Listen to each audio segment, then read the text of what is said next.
요즘 건강을 위해 올리브유 챙겨 드시는 분들 참 많으시죠? 특히 나이 드신 분들 사이에서는 올리브유 몸에 좋다더라, 혈관 청소에 탁월하대, 이런 말 자주 들으셨을 겁니다. 그런데요, 이 말을 그대로 믿고 매일같이 드시고 계신다면 오늘 이야기 꼭 끝까지 들으셔야 합니다. 안녕하세요. 의사 김주현입니다. 올리브유는 분명 좋은 기름입니다. 하지만 어떤 올리브유를 어떻게 먹느냐에 따라 그게 약이 되기도 하고 독이 되기도 합니다. 이 부분을 모르고 무심코 드시는 분들이 너무 많습니다. 병원 오시는 분들 중에서도 혈관이 막혔다, 간 수치가 이상하다 하시는 분들한테 식습관을 물어보면 꼭 나오는 말이 있어요. 아침마다 올리브유 한 숟갈씩 꼭 먹어요. 그런데 알고 보면 기름 보관법이 틀렸거나 마트에서 사온 정제된 제품을 쓰고 계시거나 아니면 속이 빈 상태에 갑자기 들이붓는 방식으로 섭취하고 계신 겁니다. 이게 바로 좋은 기름이 나쁜 독으로 바뀌는 순간입니다. 여러분, 기름은 생명입니다. 특히 우리 같은 중장년, 노년층에게는 혈관, 관절, 소화기계에 직접 영향을 주는 요소예요. 근데 우리는 너무 익숙해서 너무 좋다고 들어서 별 생각 없이 쓰는 경우가 많습니다. 몸에 좋다던 기름이 왜 갑자기 문제냐고요? 그 이유는 간단합니다. 우리가 흔히 쓰는 올리브유 중 상당수는 열에 약한 성분이 파괴되었거나 기름이 산화되어 몸에 염증을 일으킬 수 있는 상태이기 때문입니다. 게다가 잘못된 시간에 잘못된 양을 먹으면 오히려 혈당 스파이크나 장 트러블을 유발하기도 합니다. 특히 심각한 건 익숙한 식재료일수록 경계심이 사라진다는 점입니다. 매일 쓰는 기름, 매일 보는 병, 매일 먹는 밥상 위에 올라오는 재료들이 사실은 우리 건강에 치명적인 영향을 줄 수 있다는 것, 이걸 모르고 사는 게 더 무서운 겁니다. 자, 여기서 하나만 체크해 보겠습니다.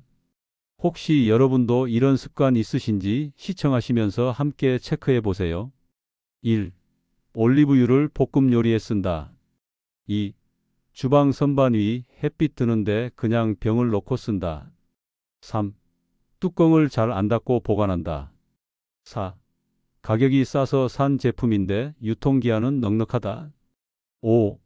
아침마다 빈속에 바로 먹는다. 이 중 하나라도 해당된다면 지금부터는 습관을 바꾸셔야 합니다. 올리브유가 나쁘다는 말이 아닙니다. 잘 알고 써야 약이 된다는 말씀을 드리는 겁니다. 모르고 먹는 건강식은 건강식이 아니에요. 요즘 병원에서도 약보다 식습관을 더 중요하게 봅니다. 그만큼 먹는 게 사람 몸을 바꾼다는 거죠. 우리 스스로 챙기지 않으면 건강을 지키기 어렵습니다. 그래서 이 영상이 필요한 겁니다. 누구보다 건강을 신경 쓰셔야 하는 분들께 이 영상 꼭 보여주시고 구독과 좋아요도 눌러주세요. 정확한 정보, 실천 가능한 팁을 알려드리겠습니다. 제가 진료실에서 어르신들께 이런 질문 자주 드려요. 드시고 계신다는 기름은 어디서 사셨어요? 보관은 어디에 해놓고 드시나요? 언제 드세요? 식전에? 후에? 그러면 대부분 대답을 못하세요. 그만큼 기름에 대한 정보가 부족한 상태에서 그저 좋다니까 드시는 겁니다. 많은 분들이 모르고 계신 게 있습니다. 마트에 진열된 올리브유들 중 상당수가 정제된 기름 혹은 블렌딩된 제품이라는 사실입니다. 정제유는요, 쉽게 말해 고온에서 처리되고 불순물을 없애는 대신 영양분도 같이 사라진 기름입니다. 색도 맑고 향도 거의 없고 맛도 부드럽지만 이건 어디까지나 깔끔하게 만들어진 기름일 뿐이에요. 게다가 어떤 제품은 올리브유 10%에 카놀라유 90% 이렇게 섞어서 만든 것도 있습니다. 겉면엔 올리브 오일이라고만 써 있어서 잘 모르고 사시는 경우가 정말 많아요. 그럼 어떻게 진짜를 고를 수 있느냐? 몇 가지만 기억하시면 됩니다. 첫째, 엑스트라 버진이라고 써 있는 제품을 찾으세요. 이건 정제 과정을 거치지 않은 첫 번째 짜낸 원액 그대로의 기름입니다.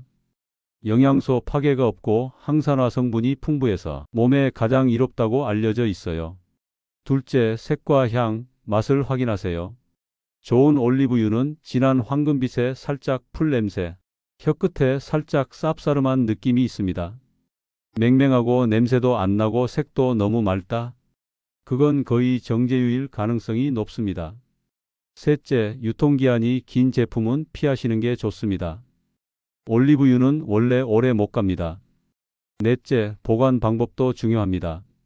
플라스틱 병보다 짙은 색 유리병에 담긴 제품, 그리고 빛을 차단해 놓은 박스 포장 제품이 더 안전합니다. 햇빛에 노출되면 금방 산패되기 때문이에요. 기름이 상하면 몸속에서 염증을 일으키고 간에 부담을 주는 독성 물질로 바뀝니다. 마지막으로 제품 뒷면 라벨 꼭 읽어보세요. 혼합유인지 정제유인지 원산지는 어디인지 이걸 꼼꼼히 보고 고르셔야 진짜 건강에 좋은 기름을 드실 수 있습니다.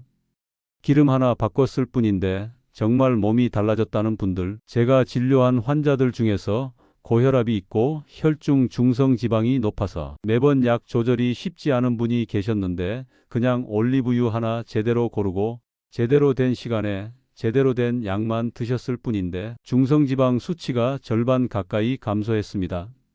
혈압도 안정됐고요. 뱃살이 빠졌다는 건 덤이었고 무엇보다 몸이 가벼워졌다고 말씀하셨습니다. 의사인 저도 깜짝 놀랄 만큼 변화가 뚜렷했습니다. 65세 여성 환자분은 당뇨 초기로 혈당 관리가 잘 안 되던 분이셨어요. 식습관을 물어보니 아침은 거의 안 드시고 점심에 몰아서 드시는 스타일이었죠. 기름은 쓰긴 하지만 주로 볶을 때나 국에 넣는 용도. 이분께는 올리브유를 아침에 식전 공복에 한 스푼, 채소랑 같이 드시라고 권해드렸어요. 양파, 마늘, 견과류를 같이 먹으면 혈당 안정에도 효과가 있거든요. 이분도 2개월 정도 실천하신 뒤 공복 혈당이 눈에 띄게 떨어졌고 식후 혈당도 30에서 40 정도 낮아졌습니다. 아무 약 없이 식습관 하나 바꾼 것만으로 생긴 변화입니다. 물론 모든 분이 똑같이 효과를 보시는 건 아닙니다.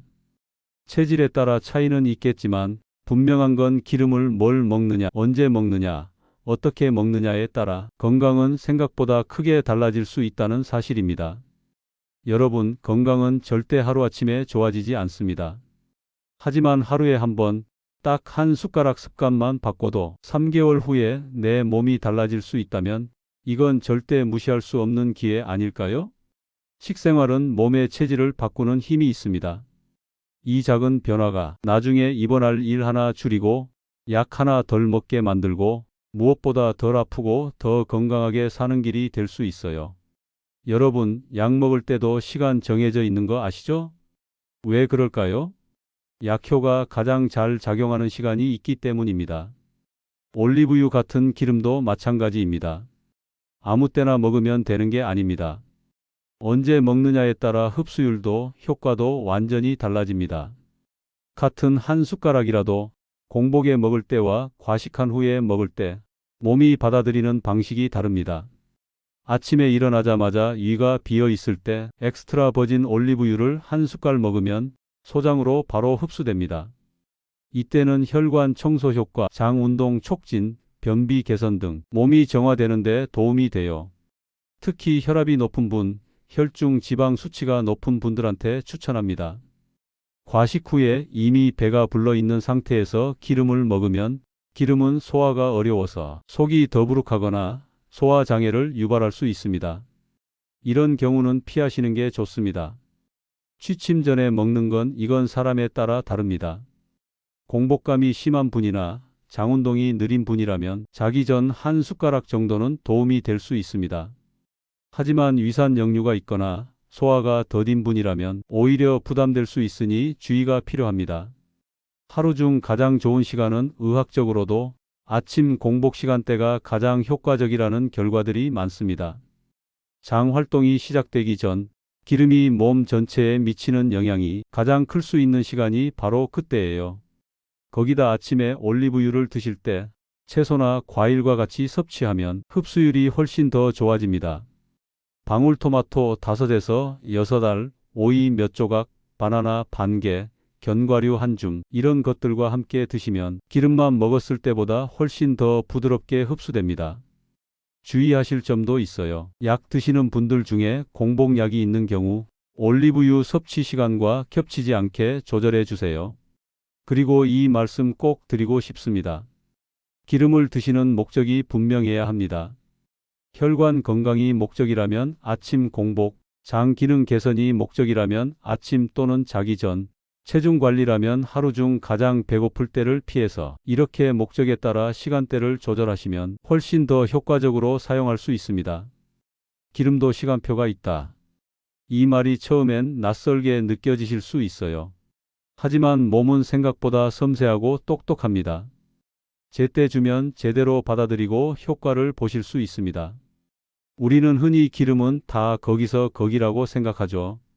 그냥 올리브유든 들기름이든 몸에 좋다니까 어느 거든 괜찮겠지 그렇게 믿고 드시는데요. 이건 아주 위험한 착각입니다. 기름도 사람처럼 각자의 특성이 다릅니다. 심지어 올리브유만 따져도 품종, 생산 지역, 짜는 방식에 따라 성분이 완전히 달라집니다. 더 나아가면 내 몸 상태와 맞지 않는 기름을 먹게 되면 좋기는커녕 염증 유발, 혈당 변화, 소화장애까지 생길 수 있어요. 혈관이 걱정되시는 분들, 심혈관 질환 이력이 있거나 혈압이 높고 콜레스테롤 수치가 걱정되는 분들께는 엑스트라 버진 올리브유 중에서도 폴리페놀 함량이 높은 것이 좋습니다. 이 성분이 바로 혈관을 유연하게 하고 염증을 억제하는 작용을 하거든요. 관절이 불편하신 분들, 무릎이나 어깨 통증, 관절염이 있는 분들은 올리브유도 좋지만 오메가3가 풍부한 들기름이나 아보카도 오일도 함께 고려해 보시면 좋아요. 이런 기름들은 관절 속 염증을 완화하는 데 도움을 줍니다. 단 들기름은 산화가 빠르기 때문에 꼭 냉장 보관 한두 달 안에 다 드셔야 안전합니다. 혈당이 높은 분들, 당뇨나 당뇨 전 단계인 분들에겐 혈당을 급격히 올리지 않는 기름, 즉 지방산 조합이 안정적인 올리브유가 적합합니다. 그리고 기름 단독보다는 채소, 단백질과 함께 섭취해야 혈당 급등을 막을 수 있습니다. 여기서 중요한 건 내가 어떤 기름을 먹는지가 아니라 그 기름이 내 몸에 맞는지를 따져야 한다는 점입니다. 기름병에 적혀 있는 포장 문구, 광고로 강조되는 건강한 기름이라는 말에만 의존하지 마세요. 기름은 건강식이 아니라 건강도구입니다. 그 도구는 내 몸 상태에 따라 골라서 써야 효과를 봅니다. 그리고 고르실 때 이런 기준을 기억하세요. 산도 0.8 이하 품질 좋은 엑스트라 버진의 기준입니다. 단일 품종, 여러 품종 섞은 것보다 순도가 높습니다. 유통기한이 아니라 수확일 기준 표기 수확 후 1년 내가 이상적입니다. 짙은 유리병 라벨 표기 명확 빛과 산화를 막고 정보 투명성 확인. 마지막으로 기름을 아무리 잘 골라도 잘못된 보관은 모든 노력을 무효로 만듭니다. 주방 선반 위, 햇빛 드는 곳, 뚜껑 헐거운 상태. 이런 조건에서는 좋은 기름도 일주일 만에 상합니다. 항상 서늘하고 어두운 곳에 뚜껑 꼭 닫아서 기름병 입구도 깨끗하게 유지하세요. 이제 기름은 무조건 좋다, 비싸다가 아니라 나한테 맞는가, 올바르게 먹고 있는가를 기준으로 봐야 합니다. 건강하게 오래 사는 법, 그게 뭐 대단한 게 아닙니다. 매일 하는 작은 습관 하나가 내 몸을 바꾸는 출발점이 됩니다. 오늘은 올리브유 한 숟가락을 어떻게 먹느냐에 대한 실천 가능한 황금 공식을 알려드리겠습니다. 황금 공식 1. 아침 공복 채소 견과류를 아침에 일어나서 물 한 잔 드시고 10분 정도 지난 후 엑스트라 버진 올리브유 한 숟가락과 방울토마토 대여섯 개, 오이 몇 조각, 호두나 아몬드 한 줌을 같이 드셔보세요. 이 조합이 왜 좋냐면 기름이 장에 윤활을 주고 채소의 섬유질이 장 운동을 자극하고 견과류의 단백질과 지방이 포만감을 유지시켜줍니다. 이렇게 하면 혈당 스파이크 없이 포만감 유지, 장 건강 회복, 변비 개선, 그리고 콜레스테롤 수치 안정에 도움이 됩니다. 황금 공식이 마늘과 함께 드세요. 마늘은 혈액순환, 면역력 강화, 항염 효과로 유명하죠. 근데 그냥 마늘 먹기는 힘드니까 다진 마늘을 올리브유에 절여서 소량씩 드셔보세요. 1~2티스푼만으로도 기름의 흡수율과 항산화 작용이 배가 됩니다. 단 위가 약하신 분들은 양 조절 꼭 하셔야 합니다. 황금 공식 3. 생채소 샐러드에 드레싱처럼 해서 드세요. 올리브유를 그냥 삼키기 힘드신 분들은 샐러드나 나물 위에 뿌려서 드시는 것도 방법입니다. 단, 시판 샐러드 드레싱은 대부분 당과 방부제가 많아서 피하시고 올리브유, 식초, 소금 약간으로 직접 간단하게 드레싱 만들어서 드시면 훨씬 건강합니다. 실천전 주의사항으로 하루에 두세 큰술 이상은 넘지 마세요. 너무 많이 먹으면 설사, 속쓰림, 체중 증가 등 부작용이 생길 수 있습니다. 지병이 있는 분들은 전문의와 상담 후 섭취를 결정하셔야 합니다. 반드시 서늘하고 어두운 곳에 뚜껑은 꼭 닫고 2~3개월 안에 다 드시는 게 좋습니다. 올리브유는 그냥 좋은 기름이 아니라 내가 어떻게 먹느냐에 따라 건강약이 될 수 있는 존재입니다. 여러분들께 꼭 말씀드리고 싶은 건 우리는 나이가 들수록 약 하나 줄이는 것보다 좋은 습관 하나 늘리는 것이 훨씬 중요하다는 겁니다. 하루 한 숟가락의 기름, 그 안에 들어있는 건 영양소만이 아닙니다.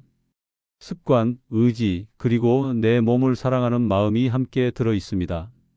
이제부터는 드시기 전에 꼭 한번 생각해 보세요. 이 기름, 내 몸에 잘 맞는 방식으로 먹고 있나? 몸은 정직하게 반응합니다. 지금 실천한 작은 변화가 앞으로의 5년, 10년을 훨씬 건강하게 바꿔줄 거예요. 이 영상이 도움이 되셨다면 구독과 좋아요를 눌러주시고 주변 분들께도 공유해 주세요. 오늘 제가 전해드린 올리브유에 대한 이야기는 여러분의 건강에 조금이나마 도움이 되기를 바라는 마음에서 준비한 내용입니다. 그러나 우리가 늘 기억해야 할 건 모든 사람의 몸은 다르다는 사실입니다. 건강이라는 건 사람마다 체질도 다르고 지금의 몸 상태나 복용 중인 약에 따라 같은 음식을 먹어도 반응이 다르게 나타날 수 있습니다. 누군가에게 잘 맞는 방법도 다른 누군가에겐 전혀 맞지 않을 수 있습니다. 올리브유도 마찬가지예요. 아무리 몸에 좋다고 알려진 식재료라도 누구에게나 똑같은 효과를 보장할 수는 없습니다. 그래서 오늘 영상에서 소개해드린 내용은 참고 자료로만 받아들여 주시고 실제로 실천해 보시기 전에는 본인의 몸 상태를 먼저 잘 살펴보신 뒤 신중하게 결정해 주시길 바랍니다. 특히 지금 복용 중인 약이 있거나 건강에 특별한 문제가 있으신 분들은 반드시 담당 의사 선생님과 상담하신 후 적용 여부를 판단하셔야 합니다. 한 가지 더, 어떤 선택을 하시든 그 결과는 본인 스스로 책임지셔야 한다는 것, 그 점도 꼭 기억해 주세요. 건강은 누구도 대신 챙겨줄 수 없습니다. 여러분이 스스로의 몸을 이해하고 자신에게 맞는 방법을 찾아가는데 이 영상이 작은 길잡이가 되었으면 합니다. 끝까지 시청해 주셔서 감사합니다. 늘 건강하시고 다음 영상에서 또 뵙겠습니다.